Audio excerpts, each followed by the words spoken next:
So guys, Waldo Cortes-Acosta just knocked out Anti-Delecia in one of the most beautiful fights I've seen recently. This fight, the outcome, the adversity that Acosta went through, absolutely insane. Like, this is the type of fight I want to see after seeing that bullshit main event last week. Honestly, because Waldo Acosta is such a warrior. Like, bro, like that eye poke, like while while the finishing sequence was happening when Andy Dedeja almost knocked out Acosta, like the moment that Waldo did this, right, like he put his hand out to ask the ref to stop the fight. He knew the eye poke happened. Like, bro, like trust me, if the eye poke did not happen, right, honestly, I don't think Waldo would have gotten knocked out. Just because like we didn't really see him defend like when it came to the finishing sequence. Like as soon as the eye poke happened, and like during the sequence, it was very hard to spot. But Waldo felt it, and as soon as that happened, he knew that the fight should legally be stopped right now. And fair enough. But the problem is, right, a lot of people online are coming out and saying shit like what Waldo did is basically how you respond to an eye poke. And Tom Aspinall was very woozy for asking the ref to stop the fight. Listen, there are levels of eye poke.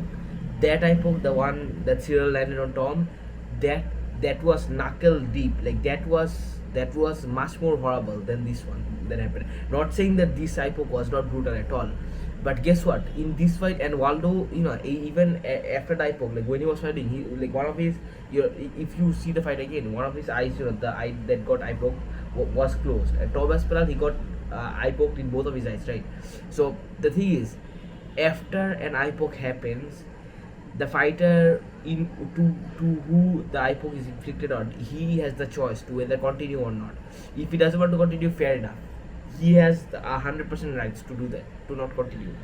But if he wants to continue, it's at his own risk. Like if he doesn't want to continue, you can say shit like oh like he's too weak for not wanting to continue, because most other fighters continue. Most other fighters continue, yes, but that is because of they wanted to, because of their at their own risk. Like no one told them to continue. Obviously, if they continue, it's kind of more entertaining for us, but it's not forced upon them, right?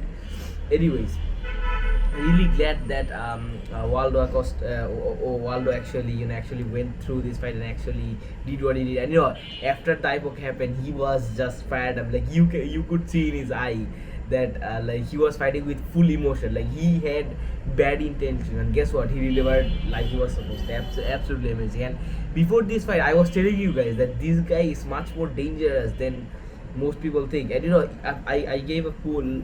I had a poll in my YouTube channel, and I'm like, to my surprise, most of my community voted Anthony Leisure to win by knockout. Insane. I was very surprised after seeing that. I did not expect most of you guys to vote for Anthony Leisure, but it is what it is. I said in my prediction that Waldo wins this easily. It's not even close, because, as I said, Anthony Leisure, to this point, even after this fight, right, he still has not. We still have not seen him to that level, to the highest level, right? Like to go through the second or even third round, right? So he's kind of a one punch wonder, because like the way that he caught Acosta, it was very good. I'm not cutting him out, but the thing is, like honestly, I'm actually very glad that Anthony Delisha lost this fight. Nothing against him, but it's just right. You have to think about it, like Tom Aspinall said that he would vacate the belt if Anthony Delisha is a number one contender. And to be honest, the whole situation about Tom Aspinall retiring, like not signing, not renewing his deal with the UFC after two fights, that's a topic for an absolute for a whole other video. But for now, I'm just really glad that we have another hungry contender in Cortes-Acosta. This guy went through 3 rounds with Sergey Spivak, and also he did not just go through him. He actually inflicted damage upon Sergey Spivak. I'm really glad. Like this guy, absolutely amazing.